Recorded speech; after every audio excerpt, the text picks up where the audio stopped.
What's up, you guys? Sean Ross Sapp, Fightful.com, here with a name you know, but now you know him by a bit of a different name. The former Cheeseburger, now the world-famous CB. How's it going? Going good, Sean. Like I was saying, I'm glad we finally get to do this. We've been Twitter friends, I guess, for a while, but we've never done an interview together. Yeah, I know, and I mean, when I thought about that, I was like, man, that's mind-boggling because there's so much stuff that you've done, and I haven't had the opportunity to ask you about. So, I mean, there's going to be some stuff that I'm sure you've answered ad nauseum, but man, you've done an awful lot. I mean, you've been with Ring of Honor since like what, 2015 now? No, since 2010 Oh actually. my gosh. Yeah, 2010. I started at the ROH dojo in 2010, and I started training at like 17 there, and then I was just going to all the shows helping out. And my first official like Ring of Honor match was 2013 though. My gosh. So you've seen things come, you've seen them go, you've Oh seen yeah. regime changes, you've seen all that. And Oh right now you all have the power of a syndication company behind you guys. I always say it's very easy to watch Ring of Honor. Like, they make it incredibly easy. It helps when the syndication company that broadcasts you is like, yeah, put it on your website too. I mean, that's good for yeah. us. The commercials still run on there. It's so easy to watch it. What have you noticed changed the most since you first got to Ring of Honor? Just the scale of everything. When I started, I came in and started training like right at the tail end of HDNet. So I was like my first Ring of Honor weekend doing ring crew was those last HDNet tapings at the arena, and just seeing how that was run and from a ring crew perspective, also from a productions perspective, television perspective, all that to see like how it's progressed, and just like with the when Sinclair first took over the company, like how our TV show looked and the feel of it, and then just seeing us get better cameras, bigger stage, better graphics, better editing, all that stuff, and bigger arenas, bigger crowds, everything. I've seen the transition from the highest of highs with us to like the lowest of lows, like the highest of highs again to the lowest of lows of that whole peak, all those peaks and valleys I was there for. And there have been a lot of different production methods from the HDNet stuff to Destination America, Comet to Oh, Sinclair Broadcasting. Like, there's a lot of different stuff there. You'll have appeared on a lot of different things, but one of the things that has changed for you, as I mentioned on the top of the show, is your name. What motivated that change for you? it was just a product of I was sitting around for so long during the lockdown, during that initial like 8 month lockdown, and I knew like a year before that I wanted to kind of move on from Cheeseburger, but I just didn't know how to start the process. It's kind of hard to just kind of reset when you're in the middle of Mm. doing something and being booked all the time as that. But with lockdown, with no shows, I was like, oh, well, this is a chance for me to finally take that step and reinvent myself and kind of move on and just figure out how to take the cheese, like the aspects of Cheeseburger, and kind of evolve them, mature them a bit, and evolve into a more serious character. But like the term I like to use with it is Cheeseburger was kind of a character who is also a wrestler, but now world famous CB is a wrestler who is also a character. I love that. And I mean, we've seen this happen before, like EC3. I don't even think he goes by Ethan Carter the third anymore. I think he goes by Nah. just EC3. So I mean, like it is a natural progression. And so when you have a name like Cheeseburger, I mean, obviously there was some charm to that too, because you're a thin guy, and it's like, okay, Cheeseburger, we Yeah. get it. You became Right. became became beloved for that as well. But I mean, also you're advancing into a new stage of your career, like, Mm, and I want to talk about the pure rules stuff later on, but mm, obviously you're training nonstop. You've been wrestling for over a decade now. It seems yeah. like a natural evolution and a natural progression, and you not just wanting to stick to this one thing that maybe people found you with. Yeah, it was one of those things where it's like, all right, I started my first match for Ring of Honor was 2013, and that was kind of like the start of the Cheeseburger character. And that just happened completely by accident. That was just completely. I did this segment with Charlie Haas, and he beat me up, and he called me Cheeseburger on the mic, and fans started chanting it. I mean, that was already my nickname in the Yeah. locker room anyway, but he just called me that, and people started chanting it. And my boss was like, "Oh, we might have something here," and I remember right away thinking like, "Oh man, I got to wrestle this cheeseburger. This is gonna suck." But it got me like so many opportunities just because it was the thing I always heard about cheeseburger would be like, especially if I did like small indie shows, they'd be like, "Oh man, like my kid like really liked that guy named Cheeseburger, or we remember your name because it was Cheeseburger, or like you came out with like the burger hat or had burgers in your gear." So it was always memorable for people. It was fun. People really enjoyed it. They supported me for so long as it, but I knew like for me personally, I was like, I'm not satisfied just kind of coasting on that, I guess, and I knew that cheeseburger was always going to kind of be a barrier to the success that I wanted to have, like the like moving up the card, winning championships, like all that. I knew I could do it as cheeseburger, but it was going to be kind of like trying to progress with like an anchor tied to me. So I just knew it was time to make a change, and thankfully, I'm glad people have supported it thus far. So, I mean, was there ever a point that you had regretted using that name, or were you just like, man, the positive outweighs the negative? This helped me out so much. And again, you mentioned those positive interactions. Like, there are a few things that can replicate like a kid being like, I like you, that inspired me, that was cool, that was memorable. Because I mean, that ultimately takes you back to why you love wrestling to begin with. Right. Yeah, I hated the first. It took me a while to come around to it. Be honest, I don't think people actually realize like how like right away from like 2013 to maybe about like my first tour of Japan was probably when I first started to like kind of come around to it, where like when I realized like how much like the Japanese crowd like loved it. So for I guess about like 2013 to like 2016, like I was just like, man, I don't know about this. Like, and then like once I like got to Japan, like, people like really embraced cheeseburger. I was like, okay, maybe this is actually like working. And speaking of Japan, I mean, I'll never forget that New Japan Rumble. I mean, what's it like to get that call that you're going over there? Because I mean, I remember, it's one of those in the wee hour of the morning things, and like Twitter exploded with positivity. They were like, "He's here." What cheeseburgers here? Like, and I'm sure that when you logged on, it was an explosion as well. But please walk me through getting that call and just being told, "Hey, you're gonna go to the Tokyo Dome." It was, man, I still remember it to this day. I was just sitting in my room and I get a call from my boss. Or no, I get a call from actually Jeff Jones, I think. He calls me and then he's like, "Hey, I'm gonna put you on a three-way call with Delirious." I'm like, "Okay."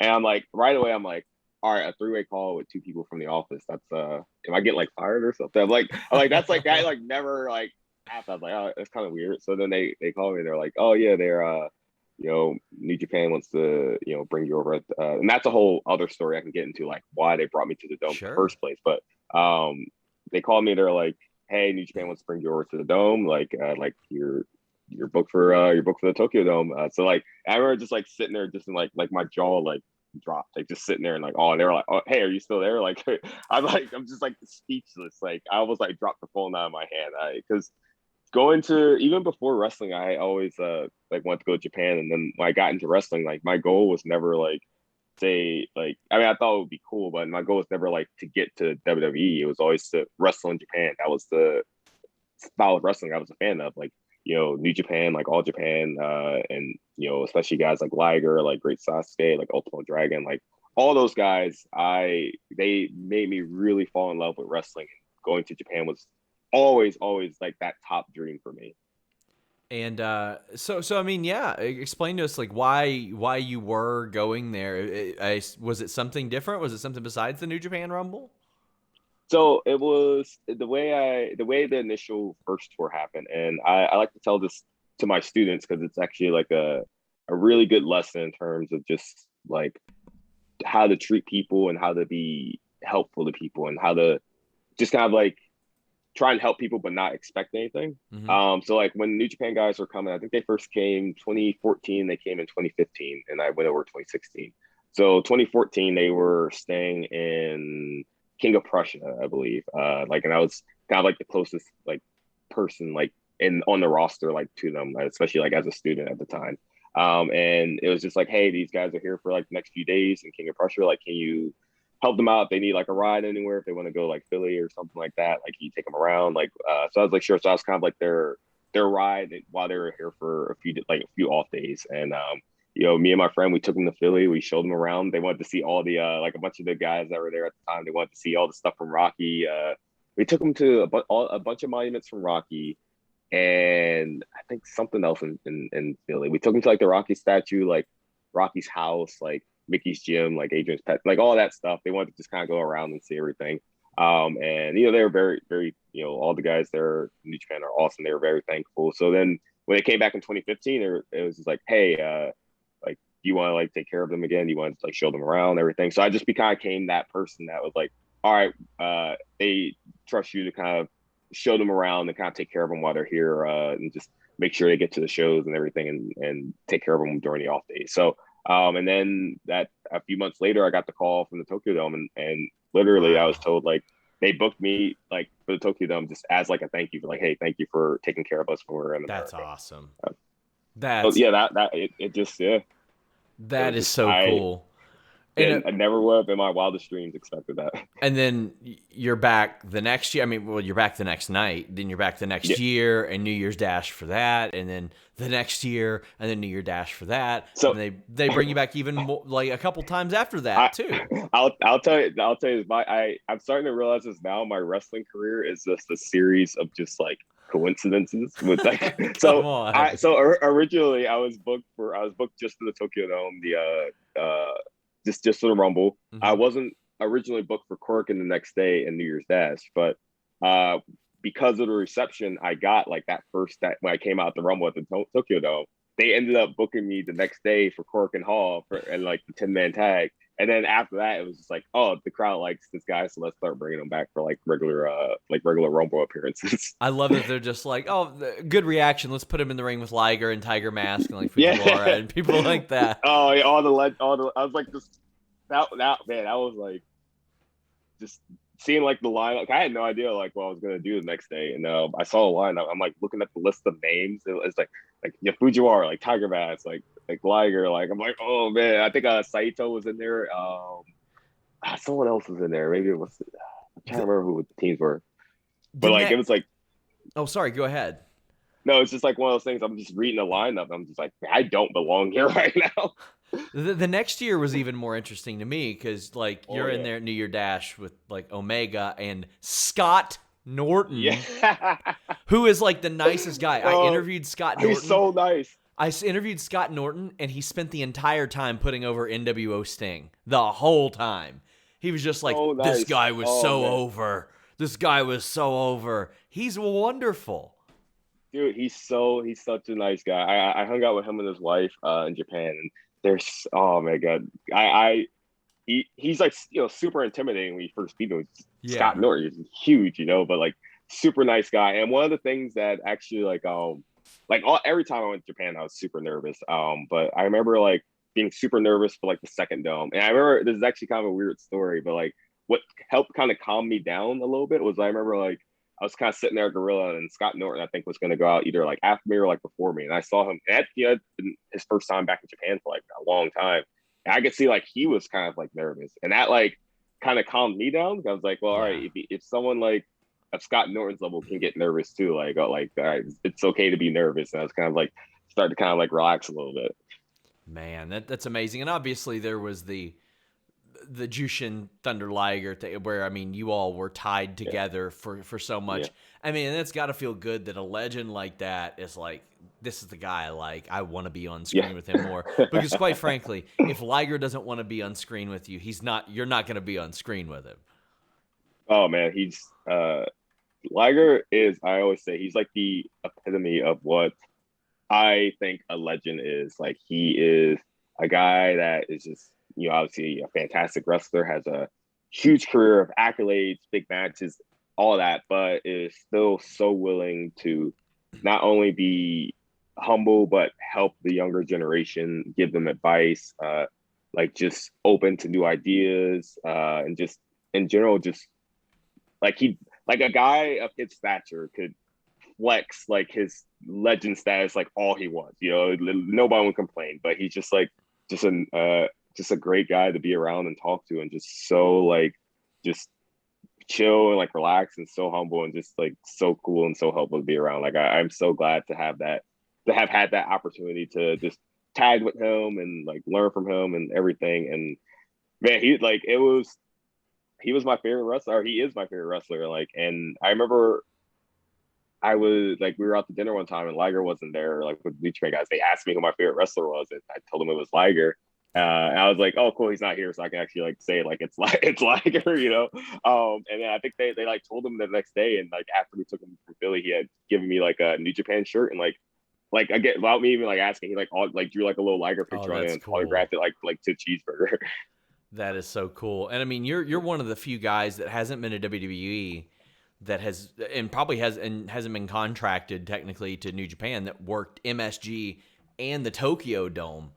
I mean, that's got to be really cool too. ROH did that show there, and you're working Madison Square Garden, and I mean, all this happens within a few years of one another. I mean, what's the kid in you thinking when you're working these insane venues? It's just like, man, I, you know, at 17, I decided to go into wrestling school, and I remember I was like, man, I'm way too small to be a wrestler, so I'm going to train to be a manager. So I initially start my training as a manager, and then we started learning wrestling, and I was like, oh, I'm like really small and skinny, but picking up this like wrestling stuff really well, like especially like the chain wrestling stuff, which actually ties into the pure rule stuff we'll talk about later. Yeah.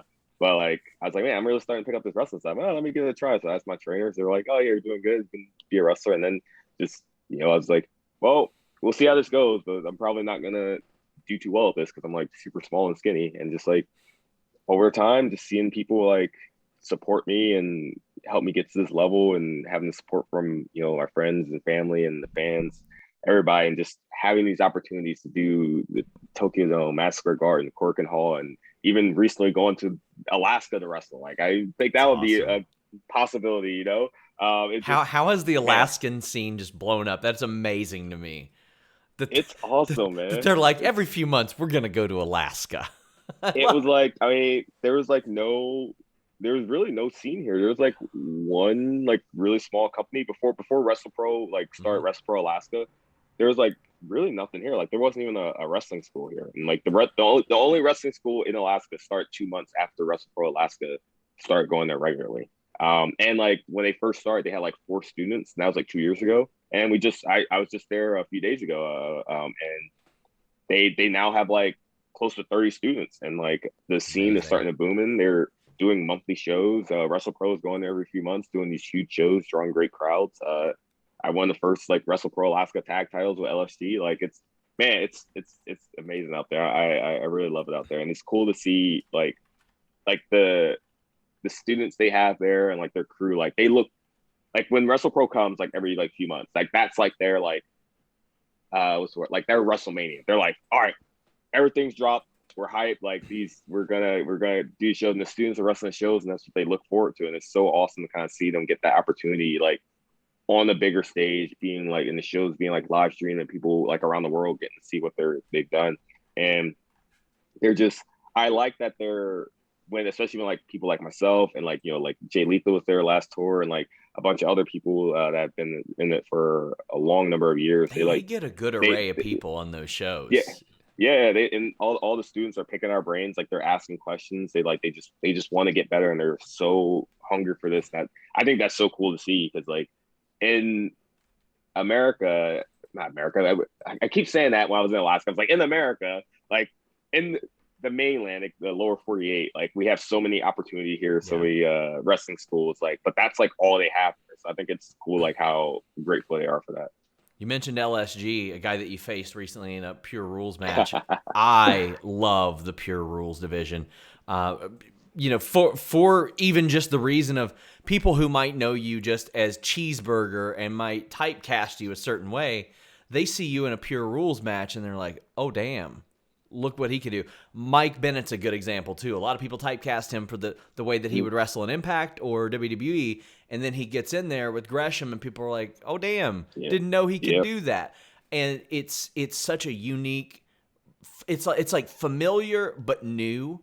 And I love that. I think I saw an indie show that promoted a Pure Rules match recently as well. I would love to see that. I would love to see more of that, like indie promotions picking that up and being like, yeah, let's ride this wave. I love that you have been working these Pure Rules matches with regularity lately. What went into that? Like, was it something that you went to them and said, I want to do this? Or did they come to you and say, yeah, let's have you work in some Pure Rules matches in 2021? It was kind of one of those things where like me and my boss were on the same page, because that was what I was like really pushing for, especially before lockdown when we were having the first Pure tournament that was supposed to happen. I got shut down. I was really pushing to be in that, and like, and that was when I was still Cheeseburger before I even made the jump. But I was like, Pure Rules are coming back. Like, this is what I need to do. Like, I know this is what I need to do. This is like what I have been waiting for. Like, I didn't know it, but this is what I was waiting for. Because like I was saying before, the first thing that I really picked up in wrestling school was chain wrestling and just like piecing holds together and transitions. That was always the thing that came easiest to me. Like, I just like, for some reason, I knew like the transitions. Like, once I like got them, like I had them, like I knew like how to flow different holds together.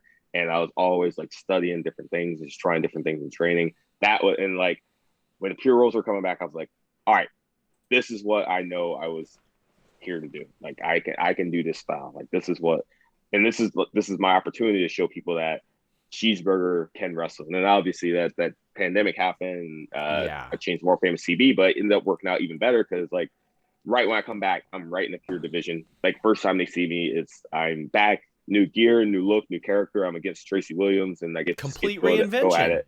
Right. Just get to go at it and show people like, hey, you haven't seen me for 8 months. Here's what I've been working on, and just put myself out there as a Pure wrestler. And I think people are really starting to dig in. I think I'm really starting to show people that like, hey, like, I'm not just a guy that is a funny gimmick that gets beat up all the time. Like, I am like a great technical wrestler, and I know how I can wrestle with all the best technical wrestlers in the world. I mean, you're not even 30 yet, and you've been at it for over a decade. So I mean, like that's rarefied air. And I mean, today wrestling, I mean, you're seeing wrestlers hit their prime in their late 30s. So it's like, if you're this good now, how good are you going to be in another 10 years, because you never stop learning. And like you had said, I feel like it was almost like one of those happy accidents. Nothing about the pandemic is happy, but you came back. The Pure Rules were there.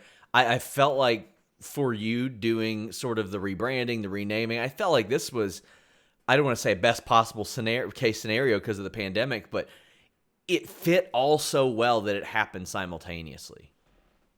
Oh yeah, no, absolutely. It was just like, hey, I'm here sitting for like none of us had any idea how long this was going to last. You know, obviously it's still going on, but we didn't know like when Ring of Honor was going to come back or when indie wrestling was even going to come back. And it was one of those things where it was like, all right, well, this could be either like 4 weeks, like they said, or this could be probably the whole year.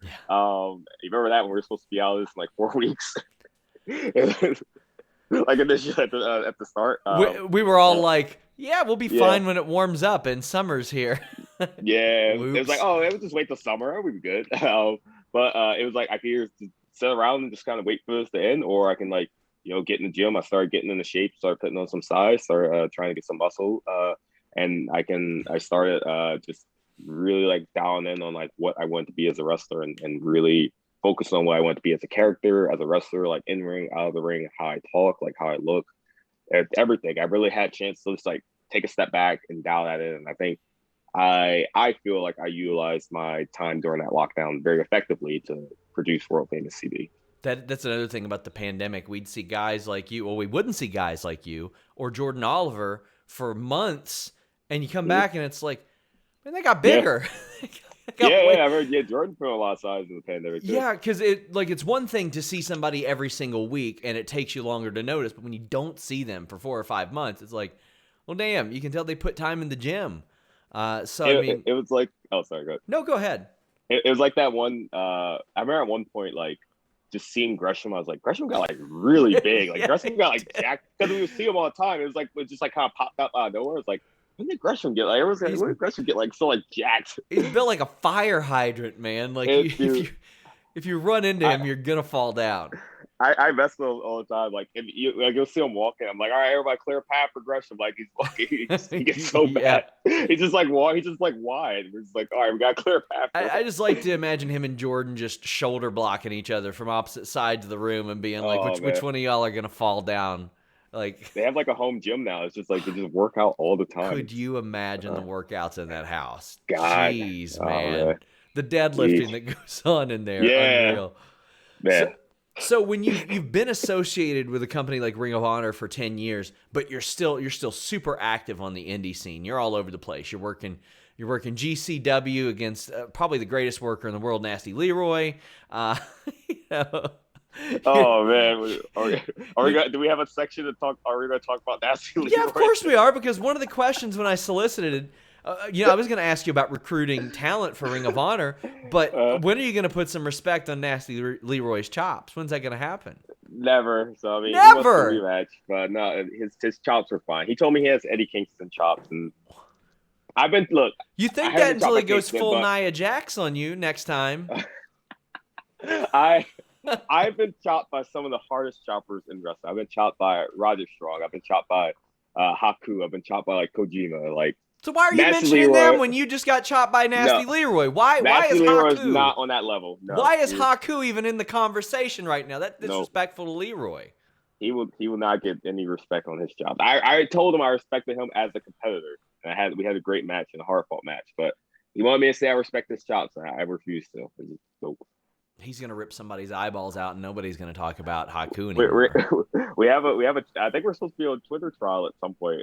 I don't know the date. Really? We're supposed to. Yeah, it's supposed to. We're supposed to go on trial. I think Smiley posted the graphic from Tom Customs. And so I mean, here's the thing. Those trials trend number one on Twitter, like not in the wrestling category, in the general category. So yeah, that was wild. You're going to be under a microscope. That was a special night in the history of Twitter. Holy crap, man! I just remember like I was like, man, just for like one night, like the entire wrestling community somehow just got united. Like, yes. It didn't matter like who you were, where you were, like skin color, like religion, like politics, all that. We were all just united, enjoying this nonsense, this hilarious but awesome nonsense. But it was fun nonsense. It was fun nonsense. And like, and there's just like, like the New Day were in there, like D'Lo Brown was in there. Big Swole was at work. She was at tapings. She was at AEW backstage. You could hear the PA in the background. Oh my man. God. Unreal. That was a special night. That was a very special night. So I was mentioning, like, you are still active outside of Ring of Honor. Are you like doing any scouting? If you see somebody, are you like going back to anybody at ROH saying like, man, this person's worth us taking a look at? Because I mean, I know you worked Wheeler Yuta in Ring of Honor, and that guy's been in crazy demand over the last 6 months. Like, are you taking a look at any of these people? Yeah, I'm not officially, but yeah, I'll come back and say like, hey, like this dude's like really good. Like we need this person. Of course, no one ever listens to me until it's too late. But I'm like, hey, hey, just leave where are you guys? Really awesome. Let's really book them. And that was like a case of like we tried a few times. Yeah. So that was just bad luck. But like even like Yuta is the guy like I was a big fan of, and he would like train at the dojo. I'm like, hey, like this dude's like awesome. Like take a look at him. And then like he had a bunch of other people like vouching for him too, from what I understand, which led to him being in the Pure tournament. And but there's a bunch of people, especially like if I have someone like at the dojo that's like really talented, like Matt Mikowski trains with us now, and I really want him in Ring of Honor. Like he fits the Pure Rule style like perfectly. Like he would be like he would be awesome for us. And so like but again, no one listens to me, so it's okay. So I anytime I speak with people from Ring of Honor, I talk about this meeting that I had heard about so much. It was before the pandemic. It might have even been like late 2019. I haven't pinpointed the date, but I think I thought it really exemplified a new direction for Ring of Honor in them, especially listening to their talent, because from what I heard, they flew all of you guys into headquarters. They've said, what can we change? The summit. Yeah. They said, what can we change? What should we change? And I constantly had people saying, like, this was a turning point. They really started to listen. Like they changed catering, they changed all kinds of stuff. What do you remember about that meeting? Because it seemed like there was some real high level stuff going on, and they're like, you know what? These creative people might have some ideas in their brains that might work out pretty good for our brand. No, yeah, that was great. That was like December 2019 or like November 2019, like right before Final Battle that year. And they had just hey, we're doing this talent summit in Baltimore, and people who are local, we drove over, and then like they flew in like pretty much the entire roster, because that allowed them to also do like some free tapes for Final Battle as well, like the next day. So it ended up just all kind of like working out. But yeah, the whole roster was sat in like at the Sinclair headquarters, and we all were in a room, and they gave everybody a chance to, if you wanted to come up and just talk about either ideas they had or just like kind of just their feelings on Ring of Honor as a whole, because this was like at that period where like, unfortunate to say, it was kind of like a down period for us, like a real down period, like after like the Elite and everything left, and AEW is just kind of forming, getting real hot, and like things were just kind of like at a rough patch for us. Like I said, I've been here for like the past 10 years. I've seen so many rough patches for us, and we've always pulled through. So it was just kind of one of those things. But it felt really good to have everybody there and get a chance to talk. Like there was literally like a giant whiteboard of writing out everybody's ideas, just kind of filtering through them. And like even one of the big ideas was catering. And like that next month at Final Battle in Baltimore, we had this amazing like catering spread. It was awesome. Actually, we had fun fact, we had like two catering things. They had the Ring of Honor one, and also Mark Briscoe and his wife made deer chili for everybody. Oh, I've never had deer chili. Dude, it was good. It was really like Mark Briscoe. He had been telling us like a few months. He's like, "Oh yeah, I got this deer. Like I'm gonna make deer chili for the battle." We're like, "All right, okay, cool." He brought a whole crock pot, and with his wife, they it was tremendous. Oh, absolutely tremendous. I'm not a hunter, but I live in Kentucky, and I can tell you, when somebody kills a deer, they are all too excited to share it with literally everybody they know. Like, wait, you live in Kentucky? Middle of nowhere, yeah. I don't know. For some reason, I thought you lived in Florida. For some reason, but I feel like everybody lives in Florida. Well, yeah. I mean, it's a nightmare down there, but yeah, I live in between Cincinnati and Lexington. Hopefully, pretty soon it's just Lexington. But yeah, I mean, when somebody out here kills a deer, they're like, "Who can I share this with?" They're very proud of that. It was him and his wife. Like they made that deer chili. It was fantastic. So the catering was good, but I give the edge to the Mark Briscoe deer chili. And I mean, I think ROH should be commended with how they handled the pandemic. It's still not safe, quote unquote, but they waited a lot longer than a lot of other people did. They took all kinds of precautions and preventative measures. I mean, there were some big matches on pay-per-view that unfortunately had to be delayed. Like EC3 and Jay Briscoe was a match I was very excited for, and they were like, we could probably skate by. We could probably get away with a lot of this stuff like a lot of other places did, but they didn't. And it showed, I thought, a really good indication that they cared about you guys. No, absolutely. Like 100%. Like they waited as long as possible, and they formed they worked with the Commission of Maryland, just formed a plan and had like, hey, we're going to do the bubble. This is how we're going to do it. Here are precautions. Here's how testing is going to work. Here's how scheduling is going to work. Here's how things are going to work with the arena. Here's how the setup's going to work. Like they had everything so planned and figured out just to keep us safe. And like that was, that was just incredibly awesome. And it ended up working out. And I think like we with how we set up our arena and how we presented especially the pure tournament, how we presented it like very more sports oriented. I thought like in terms of no fans like tapings, I thought we were doing some of the best like in wrestling. I thought we figured out a way to kind of like shoot it and keep the energy up while not drawing attention to the fact that there's no fan noise and there's no crowd there to hype it up. I thought we did a really good job of like presenting that. And yeah, they did an awesome job. Like I'm really happy that they took those precautions. And like, I would talk to like people in like other companies, and they would be like, oh, like they're just doing that to like save face, and they're just like, they don't need to do all that, it's just safe. I'm like, no, man, like they're doing this they're working with the commission, they're trying to make this as safe as possible. And then like, like I hate to say it, but we're as far as I'm aware, we're one of, if not the only company that didn't have at least like one major outbreak during the whole pandemic. So. I think that ROH and MLW did the best at handling that stuff. Like they were the safest without a doubt. So, I Absolutely. mean, I spoke to Jonathan Gresham recently, and he has talked to me about like his contract re-signings, all that.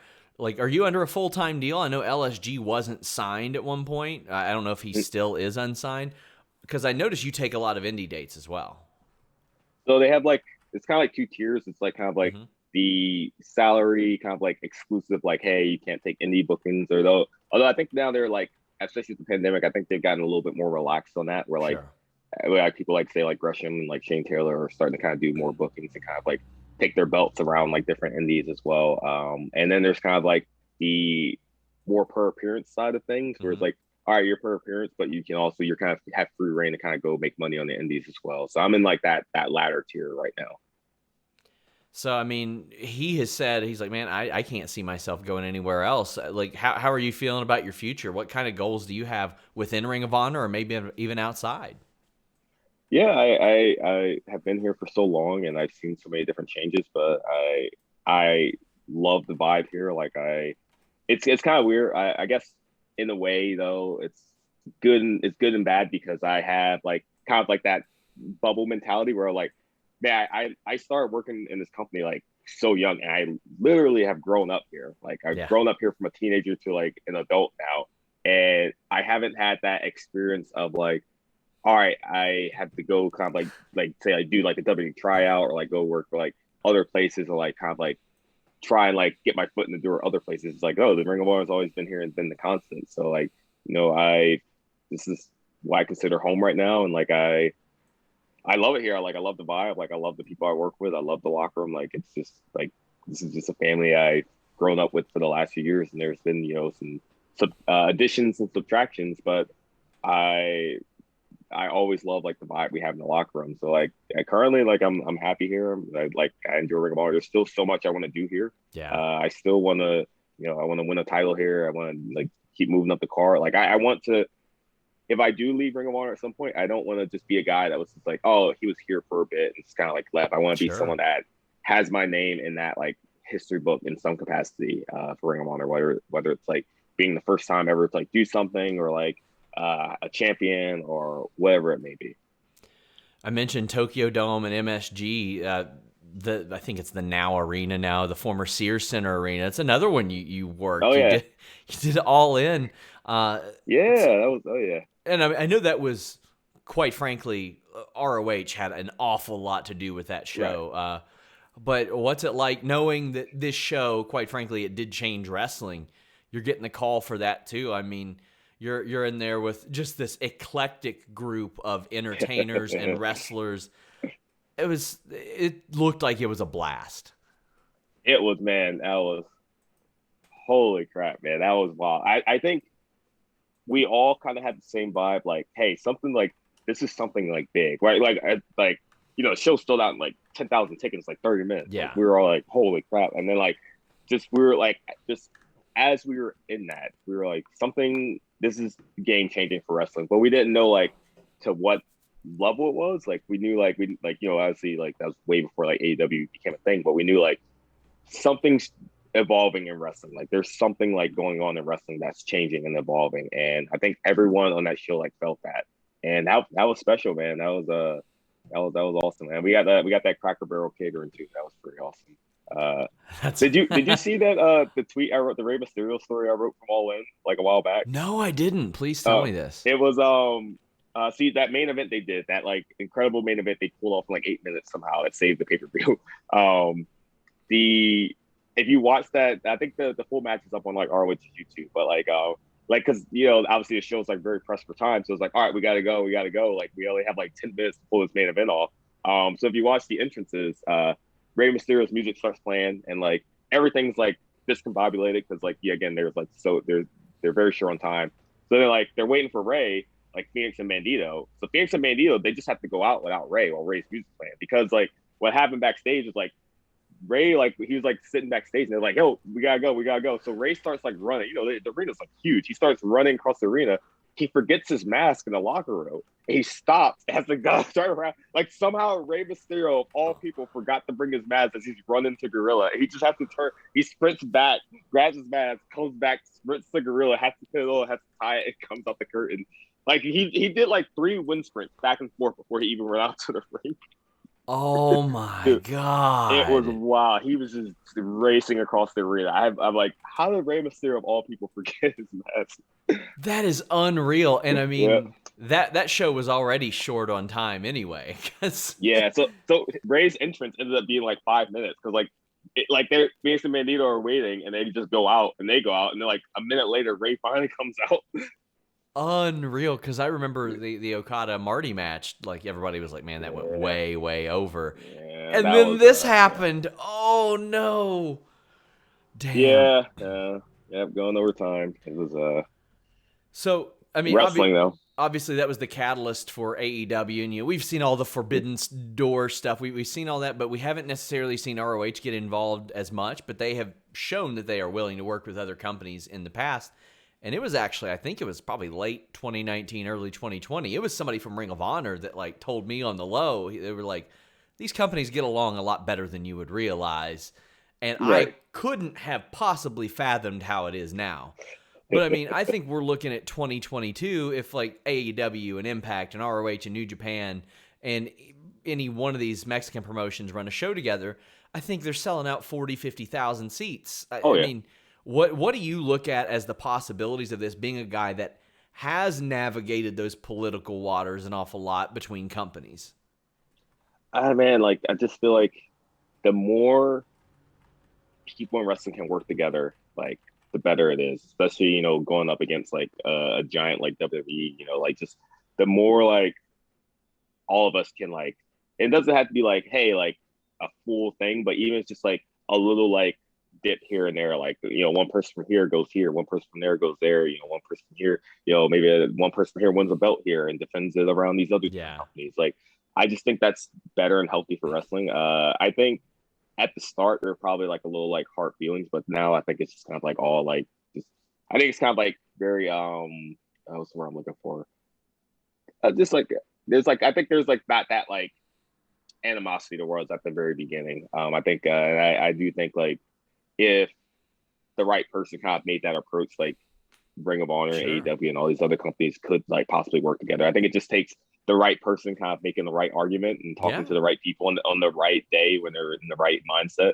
And I think things can just progress from there. But man, I would love if we could work together at some of these other companies. Like I miss like man, I just miss working with like all my friends that like had like left like with the AEW and like people that I know that like I love having Yuta around in like the Ring of Honor locker room, but now he's with AEW and I miss having him around. Like so just getting a chance to like work with all these people that like I like being around would be fantastic. That's my selfish reason for wanting to open the Forbidden Door, wanting to work with all my friends again. You never know what might be the catalyst. I mean, I know New Japan had some real disdain for Impact, regardless of what they were. Impact, TNA, GFW. I had Davey Boy Smith Jr. saying that he asked to work Impact, and they're like, no, Jeff Jarrett screwed us over. And he was like, man, he's been gone for years. Yeah. He's like, he's in WWE now. And that's the real Forbidden Door, man. Impact in New Japan. That was like a real like I know tense relationship for years. I mean, TNA switching their title without even telling like the tag titles without even telling New Japan. I mean, they're the Okada stuff. There was all kinds of things. Then all of a sudden, they're like, hey, yeah, we want Chris Bay to work strong, and it seemed like it opened people up and it relaxed a lot of people. So it's like. But you send a guy like Chris Bay over there, he's going to impress somebody. You never know what the catalyst might be to rebuilding a bridge, and it's a special time in wrestling. And CB, I want to thank you so much. You've given me so much of your time, almost 45 minutes. And this is the first time we've talked on camera, so I had a lot of stuff to ask you about, and I'm going to save some stuff for the next time even. Yeah, we've only, I think we first started talking just through Janela Zone, I think. Probably.